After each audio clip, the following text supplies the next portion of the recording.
আমার ভাইজানেরা, আল্লাহ নবী দান নবী প্যারা নবী আমার আল্লাহ নবী সাহাবা হুজুরদের ঘরে অনেকে জান্নাতের সুসংবাদ দিয়েছেন, জান্নাতের ঘোষণা দিয়েছেন। খাস করে হযরত আবু বকর সিদ্দিক রাদিয়াল্লাহু আনহু, যে সাহাবা হুজুর ইসলামে প্রথম কালেমা পড়েছিলেন বাবা, দ্বীনের জন্য প্রথম মার খেয়েছিলেন বাবা, দ্বীনের জন্য প্রথমে রক্ত দিয়েছেন বাবা, দ্বীনের জন্য প্রথমে দান করেছেন বাবা। এরকম একজন সাহাবা, আল্লাহ নবী সাহাবা হযরত আবু বকর সিদ্দিক রাদিয়াল্লাহু আনহু আল্লাহর কোরআনটা পড়তেন।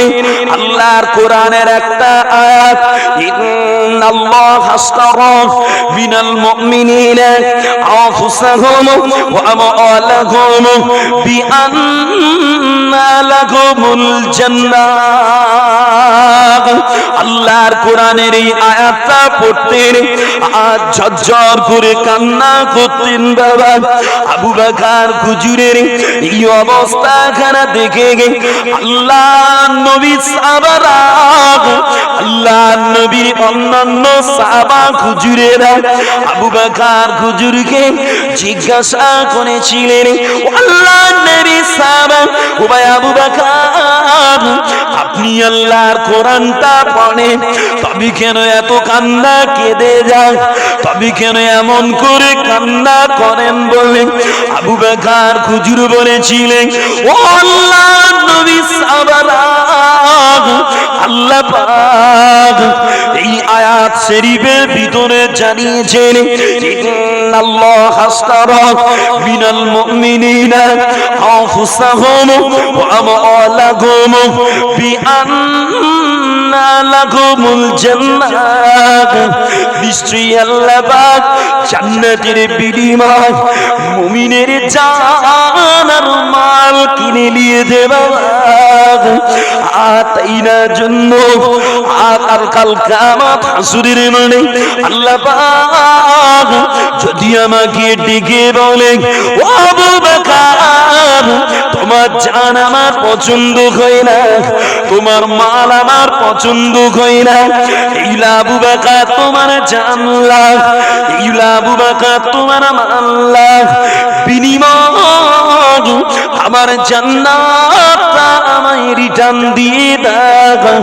এই না কথা মনে করে আমি আবু বকর আল্লাহর ভয়ে কেঁদে যাই বাবা। আবু বকর হুজুর আল্লাহ জান্নাতের ঘোষণা পেয়েছে, আবু বকর হুজুর আল্লাহ এমনি করে আল্লাহ সালাম দুনিয়ায় পেয়েছেন বাবা। তারপরে আল্লাহর কোরআন পড়ে আখিরাতের কথা মনে করে কান্না করতেন বাবা। যে আর কান্না এমন এক নেয়ামত, কান্না করলে গুনাহ কলিজার ময়লা ঝরে যায়, কান্না করলে আল্লাহর ভয়ে কাঁদলে ইমানের নূর জিয়াদা হয়। আল্লাহর ভয়ে কান্না করলে আল্লাহ পাক বান্দার জীবনের গুনাহ মোচন করে দেয়, বলেন না সুবহানাল্লাহ। আবু বকর হুজুর দুনিয়ায় আল্লাহ সালাম পেয়েছে, তারপরেও এত ভয় করছে। ও আমার ভাইজানেরা, আরে আবু বকর হুজুর আল্লাহ সালামটা কিভাবে হাসিল করেছেন বাবা? যখন আল্লাহ নবী দ্বীনের দাওয়াতটা দেওয়া শুরু করেছিলেন, এই সময় যখন আল্লাহ নবীর গরিবি সাহাবা, আল্লাহ নবীর গোলাম সাহাবারা গোপনে গোপনে কালেমা পড়েছিলেন বাবা। যেমন হযরত জিন্নিরা রাদিয়াল্লাহু আনহু, হযরত খাব্বাব রাদিয়াল্লাহু আনহু, হযরত বিলাল রাদিয়াল্লাহু আনহু, হযরত আবু বশির রাদিয়াল্লাহু আনহু, এরকম একাধিক সাহাবারা কলিমা পড়ার কারণে মক্কার বেঈমানেরা আল্লাহ নবীর সাহাবা হুজুরদের উপরে অত্যাচারের মাত্রা বাড়িয়ে দিয়েছিল বাবা। এই সংবাদটা যখন আল্লাহ নবীর কানে পড়েছিল, ওই না সময় আল্লাহ নবী অর্থওয়ালা, আল্লাহ নবীর আওকাতওয়ালা সাহাবাদের ডেকে নিয়ে এক জায়গায় পরামর্শ করে বলেছিলেন, ও মা সাহাবারা, তোমরা কে আছো বাবা, কে আছো বাবা? আমার গরিব সাহাবাদে গেলে, আমার গুলাম সাহাবাদে গেলে কাঠির টাকা দিয়ে আজাদ করে দেবে বাবা, কাঠির টাকা দিয়ে মুক্ত করে দিতে পারবে বাবা। আল্লাহ নবী বলেছিলেন, ও বাবা সাহাবারা, যদি তোমরা এটা করতে পারো, আমি আল্লাহ নবী বলে দিলাম, আমার আল্লাহ পাক জান্নাতে এর বিনিময়ে তোমাদের দান করবেন বাবা। আমার বিজনেরা সাহাবা হুজুরেরা যে যার মতো কথাটা মাথায় রেখে দিল। এই ঘটনা কিছুদিন পরে হযরত আবু বকর সিদ্দিক রাদিয়াল্লাহু আনহু একদিন মক্কার রাস্তা দিয়ে হেঁটে হেঁটে যাচ্ছিলেন বাবা, উমাইয়ার বাড়ির নিকট দিয়ে যাচ্ছিলেন। হঠাৎ করে হুজুরের কানে পড়ে গিয়েছিল বেদনার আওয়াজ, কান্নার আওয়াজ। আবু বকর হুজুর আমার ওই বেদনার আওয়াজটা পেয়ে আওয়াজটা লক্ষ্য করে আগাতে লাগলেন। আগিয়ে গিয়ে দেখতে পাই এই আওয়াজ আর অন্য কোথা থেকে না, এই আওয়াজটা উমাইয়ার বাড়ির দিক থেকে আসে। আবু বকর হুজুর আরো আগিয়ে গিয়ে দেখতে পাই বেঈমান উমাইয়া আল্লাহ নবী সাহাবা বিলাল হুজুরকে নিয়ে গুদাম ঘরে বন্দি করে বেত্রাঘাত করছে বাবা।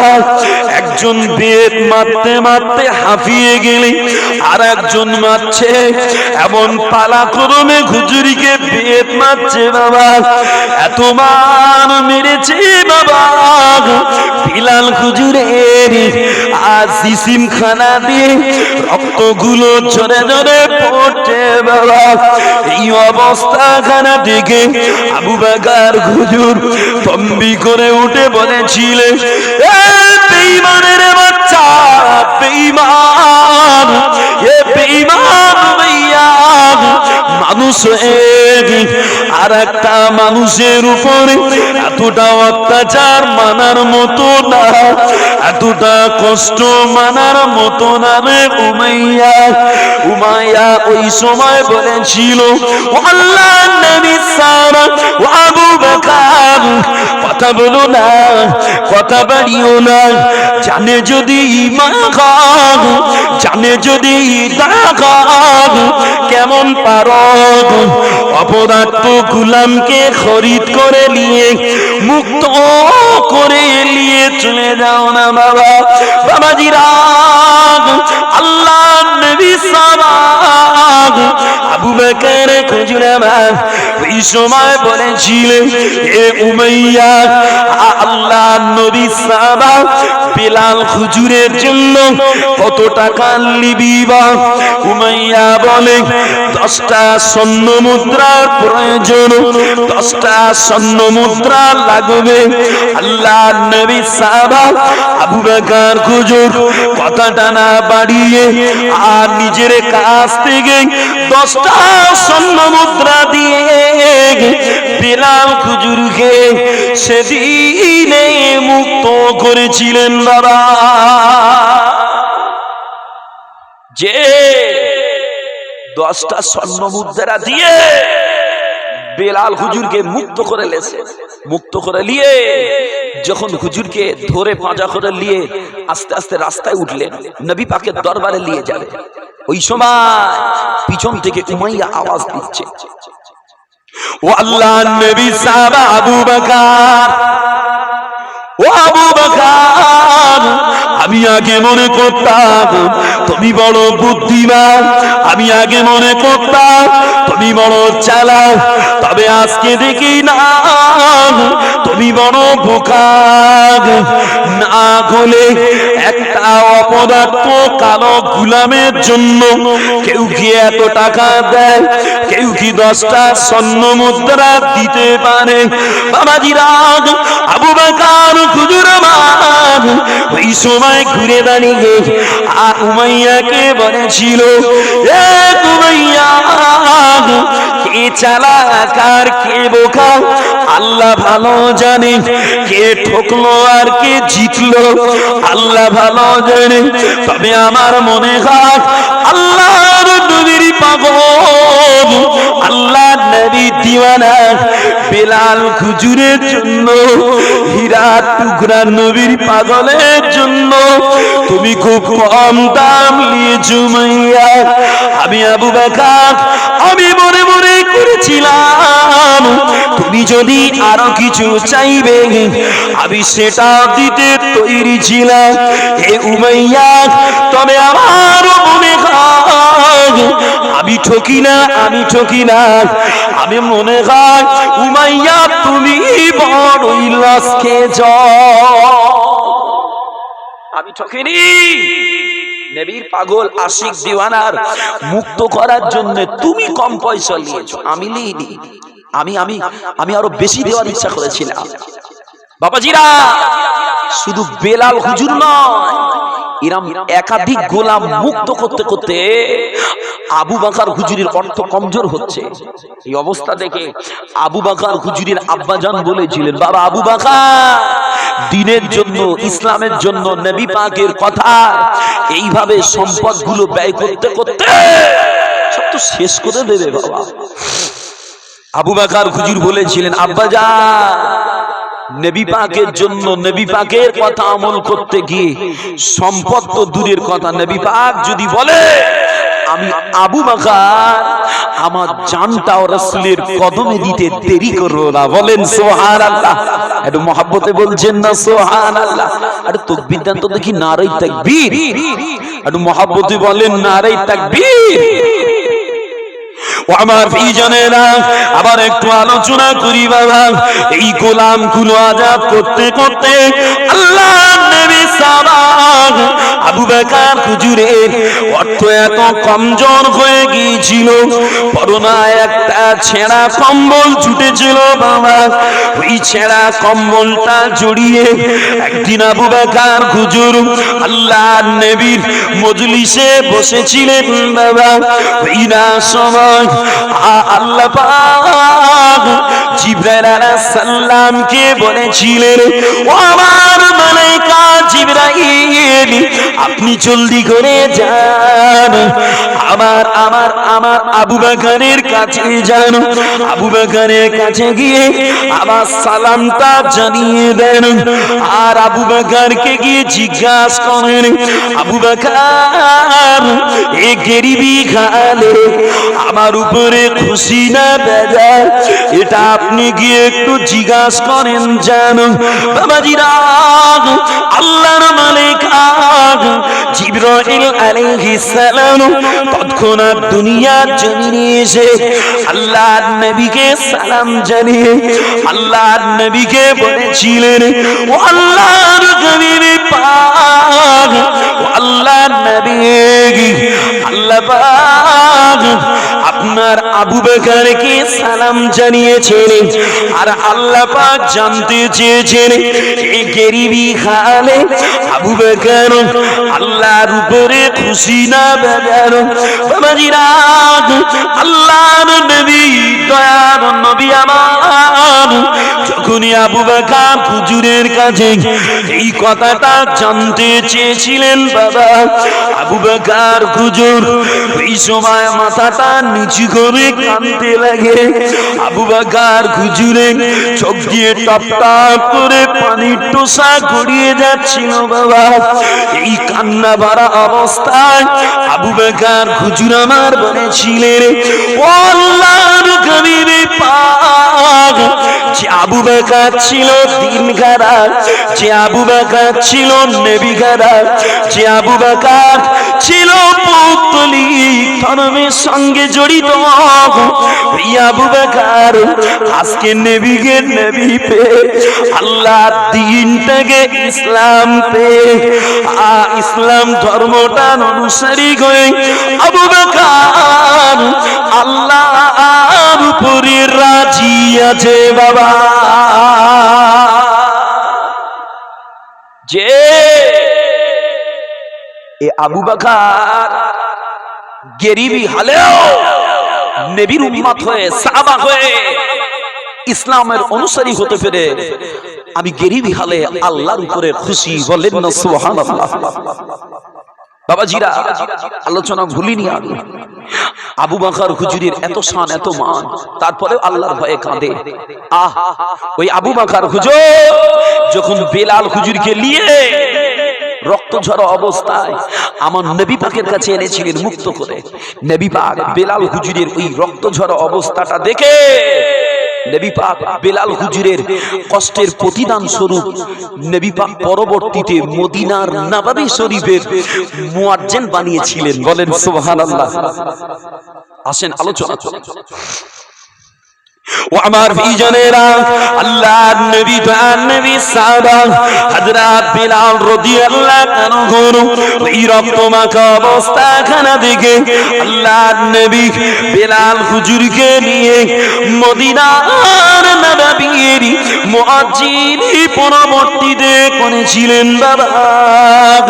তবে বাবাজিরা আল্লাহর নবী সাহাবা হযরত বিলাল রাদিয়াল্লাহু আনহু মদিনার নববী শরীফে ততদিন মুয়াজ্জিনি করেছিলেন যতদিন আল্লাহর নবী পবিত্র হায়াতে জিন্দেগিতে ছিলেন বাবা। আল্লাহর নবীর ওয়াফাত শরীফের পরে বিলাল হুজুর আমার আর মদিনায় ছিলেন না, আর মদিনার নববীতে আযানও দিতেন না, বরং মদিনার জমিনটা ছেড়ে বিলাল হুজুর সিরিয়ায় চলে গিয়েছিল বাবা। দীর্ঘদিন থাকার পরে একদিন রাতের বেলা বিলাল হুজুর আমার আল্লাহর নবীকে স্বপ্নে দেখতে পেয়েছিলেন, আল্লাহর নবীকে খ্বাব দেখেছিলেন। আল্লাহর নবী তার নবী ওই সময় বিলাল হুজুরকে বলেছিলেন, ও আমার সাহাবা বিলাল, তোমার কি হলো বাবা? তুমি আমার কাছে একটু মদিনায় কেন আসো না বাবা? ও বাবা বিলাল, আমি আল্লাহর নবী তোমাকে ডাকি বাবা, মদিনায় এসো বাবা, মদিনায় এসো। ওই দিনে বিলাল হুজুরের ঘুমটা ভেঙে যাওয়ার পরে বিলাল হুজুরের চোখ পেটে পানি গড়িয়ে যায়। ওই কান্না ভরা অবস্থায় বিলাল হুজুর আমার মদিনা মদিনা নবী নবী নবী নবী করতে করতে রাতের বেলায় বার হয়ে গিয়েছে বাবা। দীর্ঘ রাস্তা পাড়ি দিয়ে পথ দিনের জোহরে রক্তে বিলাল হুজুর মদিনায় ঢুকে গিয়েছে বাবা। পবিত্র মদিনা শরীফে গেছে বিলাল হুজুর আমার কারো বাড়ি যায় না, কারো ঘরে ঢুকে না, ডাইরেক্ট আল্লাহর নবীর মাজার শরীফের কাছে চলে গিয়েছে।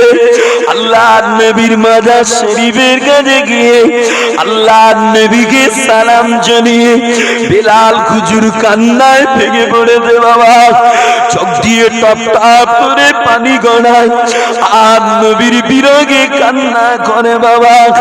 এমন সময় কোথায় ছিল আল্লাহর নবীর নাসাব হযরত ইমামে হাসান হযরত ইমামে হুসাইন রাদিয়াল্লাহু আনহুমা দুবাই দৌড়ে এসে বিলাল হুজুরকে দেখতে পেয়ে বলেছিলেন, ও আল্লাহর নবী সাহাবা ও ভাই বিলাল, আপনি এতদিন কোথায় ছিলেন? আপনাকে চোখে দেখি না, আর আপনার কণ্ঠে আমার নানা জানের প্রেম মাখা আজানটাও শুনতে পাই না। ও ভাই বিলাল, তবে যখন আজকে আপনি মদিনায় এসেছে, আজকে একটু মদিনায় আজান দেন, আমার নবীর প্রেম ভরা, আমার নানার ভালোবাসা ভরা আজান একটু দেন। বিলাল হুজুরের খুব বেশি ইচ্ছা সেদিন ছিল না বাবা, তারপরেও আল্লাহ নবীর নাসাদের আব্দার বিলাল হুজুর ফেলতে পারলেন না। বিলাল হুজুর ওই দিনে মদিনার নববীতে বিদায়ী আজান দিয়েছিলেন বাবা। তবে বাবা জিরা, বিলাল হুজুর মদিনার নববীতে আজান দিচ্ছিলেন, আর ওই বিলালে আজান, ওই বিলালি আজান মদিনার আকাশ বাতাস, মদিনার গলিতে গলিতে ভেসে ভেসে যায়। আর মদিনার মানুষেরা এই বিলালি আজানটা শুনে বুকের ভিতরে চেপে থাকা নবীর ভালোবাসাটা সব ভেসে উঠেছে বাবা। সবাই আজানটা শুনে নবী নবী নবী নবী করতে করতে ওই দিনে মদিনার মানুষেরা, মদিনার মায়েরা বোনেরা মদিনার নববীর দিকে এগিয়ে গিয়েছিল বাবা।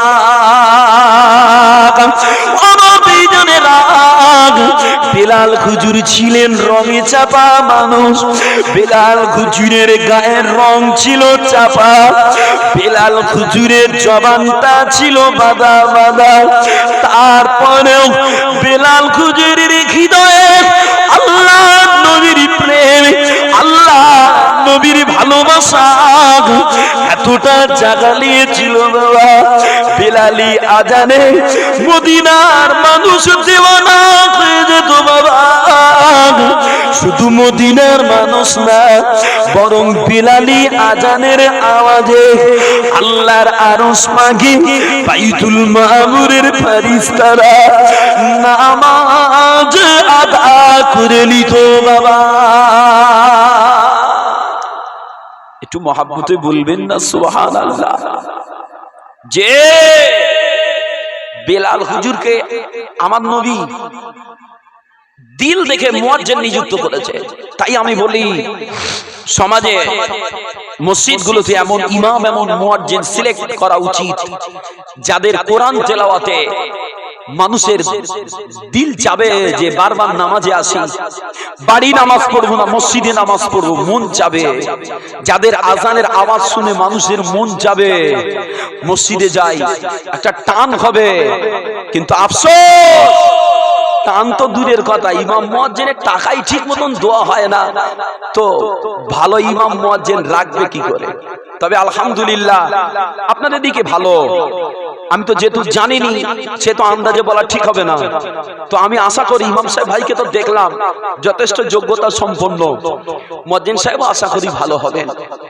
বাবাজিরা, আমার নবী পাক যে বেলাল হুজুরকে মুয়াজ্জিন করেছেন মদিনার নববীর, এই মুয়াজ্জিন করে নবী পাক বেলাল হুজুরকে কি ছোট কাজ দিয়েছে বলে মনে হয়? এটা আওয়াজ করেন। সব থেকে বড় কাজ, বিশ্বের জমিনে তিনটে ভূমি সব থেকে শ্রেষ্ঠ, বাইতুল মুকাদ্দাস শরীফ বর্তমান যেটা ফিলিস্তিন, আর মক্কা শরীফ যেখানে কাবা শরীফ আছে, হাজারে আসওয়াদ আছে বাবা, মাকামে ইব্রাহিম আছে। আর একটা জায়গা পৃথিবীর শ্রেষ্ঠ ভূমি, সেটা হলো যে জায়গায় আমার নবী পাক বর্তমানে আরাম করছেন, বলেন সুবহানাল্লাহ। পৃথিবীর এই তিনটে ভূমি সব থেকে শ্রেষ্ঠ, তবে আশিকে রাসূলগণ বলেন সব থেকে শ্রেষ্ঠ ভূমি মদিনার ভূমি। কেন? নবীর খাতিরেই আল্লাহ কুল কায়নাত করেছেন, বলেন সুবহানাল্লাহ। নবীর খাতিরেই আল্লাহ কাবা বানিয়েছেন, বলেন সুবহানাল্লাহ।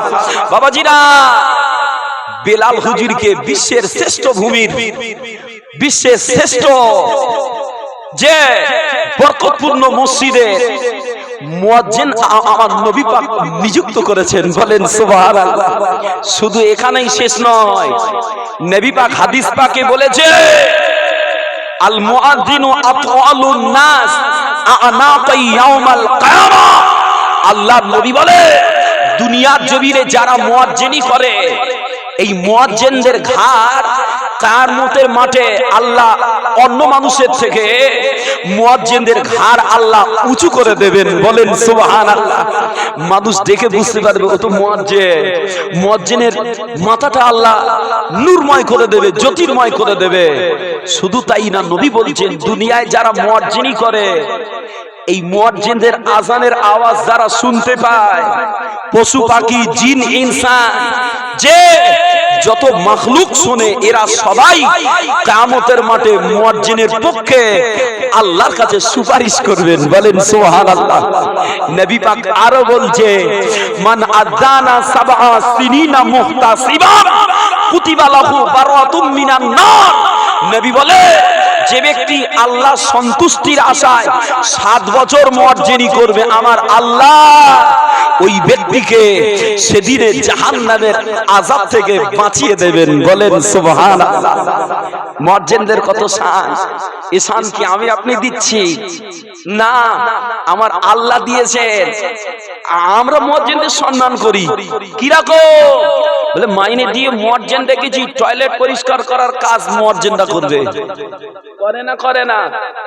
মাইনে দিয়ে মুয়াজ্জিন দেখেছি ওযুখানা তো মুয়াজ্জিন পরিষ্কার করবে। মসজিদে যদি একটা ধুলো পড়ে থাকে কি একটা কুটো পড়ে থাকে, ওরে বাবা কিছু কিছু মুসল্লি আছে খুব পেশাব দিয়ে বলে মুয়াজ্জিন সাহেব কই এইটা পড়ে রোজ তুলতে পারে না, এ করবে কে, বলে না বলে না। এটা কিন্তু আমার চোখে খুব একটা ভালো মনে হয় না। কেন? যে মুয়াজ্জিনের এত শান, এত মান, এত মর্যাদা আল্লাহ দান করেছে, আর সেই মুয়াজ্জিনের ব্যাপারে আপনারা এরকম অসম্মান সূচক আলোচনা করে, মানে ব্যবহার করে, যে এরকম অসম্মান করে ভাষা তাদের বলেন, এটা আল্লাহ নারাজ হবে। মসজিদ তো মুয়াজ্জিনের একা নয়, মসজিদ তো আপনারও। আপনি তো নামাজ পড়তে যান, আপনি তো পারেন মসজিদটা একদিন ঝাড়ু দিতে। আপনারও তো মনটা চায় যে আমি একদিন একটু মসজিদের টয়লেট গুলো পরিষ্কার করে দিই, আমি একদিন মসজিদের ড্রেনটা একটু পরিষ্কার করে দিই, আল্লাহ খুশি হবে, আমার নেকি হবে। যদি দুনিয়ার জমিনে মসজিদের ড্রেনের কেসরা পরিষ্কার করার কারণ করতে পারি, এটা যে যদি আপনি খুশি হয়ে করতে পারেন, আমি বিশ্বাস করি আপনি যেমন নামাজি বান্দাদের ব্যবহারের কেসরা দুনিয়ায় পরিষ্কার করছে, আমার আল্লাহ চায় আপনার জীবনে জমে থাকা গুনার কেসরা আল্লাহ গোপনে গোপনে ইনশাআল্লাহ পরিষ্কার করে দেবে, বলেন সুবহানাল্লাহ। একটু মহব্বতে বললেন না সুবহানাল্লাহ। সবাই করবে, পালাক্রমে করবে। জানেন না যারা এর কদর বোঝে তারা কিন্তু করে, হাতে ঝাড়ু টালে একটু দেয়, যে একটা ময়লা থাকলে টুক করে তুলে দেয়। কিন্তু আফসোস আমার সমাজে, ভাইজান আসছে মনে হয় না, তাকবীর দেন তো, নারে তাকবীর, নারে তাকবীর। সিলসিলা খাক ফুরফুরা শরীফ, সিলসিলা খাক ফুরফুরা শরীফ, হরিণ খোলা দরবার শরীফ, মায়াপুর দরবার শরীফ, নারে তাকবীর। আদু মহব্বতে দরুদ শরীফ পড়েন, আল্লাহুম্মা সাল্লি আলা। ভাইজানকে একটু নিয়ে যান, বসান না হয়, অনেকটা রাস্তা এসছে, অনেকটা রাস্তা এসছে, একটুখানি অনেকটা ক্লান্ত, ওই জন্য বলছি। তাকবীর দান, নারে তাকবীর। মাইক্রোফোন নিয়ে আসেন, নারে তাকবীর। সিলসিলা হক ফুরফুরা শরীফ, সিলসিলা হক ফুরফুরা শরীফ, হরিণ খোলা দরবার শরীফ, হরিণ খোলা দরবার শরীফ।